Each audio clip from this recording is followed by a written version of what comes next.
ત્રિનેત્રમાં આગળ વધીએ તો દિવાળી તો ગઈ, પરંતુ હજુ દિવાળીનું વેકેશન ચાલુ છે. ત્યારે આ જ દિવાળી વેકેશનમાં ભક્તોનો ઘોડાપુર દેવસ્થાનોમાં ઉમટી પડ્યું છે.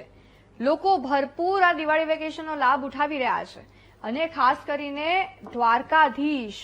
દ્વારકાધીશની શરણે મોટી સંખ્યામાં ભક્તોનું ઘોડાપુર ઉમટી રહ્યું છે. દેવભૂમિ દ્વારકામાં કેવો માહોલ છે, લાખોની સંખ્યામાં શ્રદ્ધાળુઓની ભીડ કેવી ઉમટી છે, આવો તમને બતાવીએ.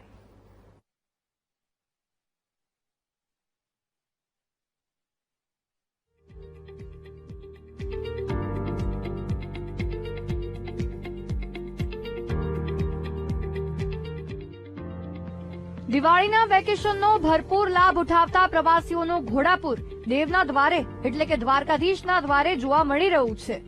વેકેશન હોવાથી હજારોની સંખ્યામાં લોકો ફરવા અને દ્વારકાધીશના દર્શન કરવા માટે ઉમટી રહ્યા છે.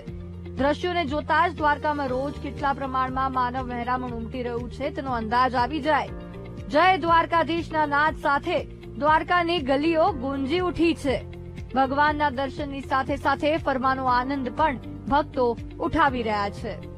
દ્વારકા ફરવા માટે વેકેશન દિવાળી વેકેશન ચાલી રહ્યો છે એટલે અને ખરેખર બહુ મજા આવી ગઈ. દ્વારકામાં દ્વારકાનાથના દર્શન દ્વારકાધીશના દર્શન કર્યા અમે અને બહુ જ મજા આવી ગઈ. દર્શન બહુ સરસ થયા હતા. આટલી બધી ગળદી પણ નથી, થોડી હતી પણ તોય મજા આવી ગયા. અને હવે અહીંયા બીચ પર આવ્યા છે અમે ફેમિલી જોડે, બહુ મજા આવી ગયા. ખરેખર તમને બધાને દ્વારકા આવવું જ જોઈએ. ખરેખર એ તો દ્વારકાધીશ છે જ, રાજા જ છે. દર્શને પણ એ પ્રમાણે થયા છે. અમે દર વર્ષે દ્વારકા આવીએ છીએ. અહીંયા દ્વારકામાં ખૂબ જ મજા આવે છે. અમે ખૂબ સરસ દર્શન પણ કર્યા. હવે અમે અહીંયા દરિયા કિનારે આવ્યા છે. ખૂબ જ મજા આવી રહી છે. અમને આખું અહીંયા બહુ એટલી બધી ભીડ થાય છે ને કે એટલી મજા આવે છે ને કે શું કહું, એટલી શબ્દ જ નથી મારી જોડે બોલવા માટે, એટલી મજા આવી રહી છે. અહીં આવનારા ભક્તો દ્વારકાની સાથે સાથે બેટ દ્વારકા, નાગેશ્વર જેવા ધામમાં દર્શન કરી ધન્યતા તો અનુભવે જ છે, સાથે સાથે શિવરાજપુર જેવા બીચ પર ફરવાનો આનંદ પણ માણે છે. કારણ કે ભારતનો બ્લુ ફ્લેગ બીચ પણ અહીં આવેલો છે. તેવામાં અહીં રાઈડની સાથે સાથે નહાવાની પણ ખૂબ મજા માણે છે.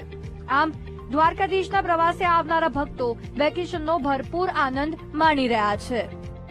मेरे को बहुत अच्छा लगा, बहुत अच्छे से. फिलहाल आप समंदर पे एंजॉय कर रहे हो? हमने आज बहुत फुल एंजॉय किया, बहुत अच्छा लगा और मैं अपनी फैमिली के साथ आई हूँ. मेरे को बहुत अच्छा लगा. कैसा लगा द्वारिका में? बहुत अच्छा, और समंदर पे कैसा लगा? बहुत अच्छा लगा. समुद्र में आके बहुत अच्छा लगा. વેકેશન છે તો તમે પણ દ્વારકાનો પ્રવાસ કરી શકો છો, કારણ કે આ માહોલ ફરવા માટે ખૂબ સુંદર છે. વાતાવરણમાં પણ ન ઠંડી ન ગરમી જેવો માહોલ છે, જે ફરવા માટે માફક છે. અશોક માણેક, વીટીવી ન્યૂઝ, દ્વારકા.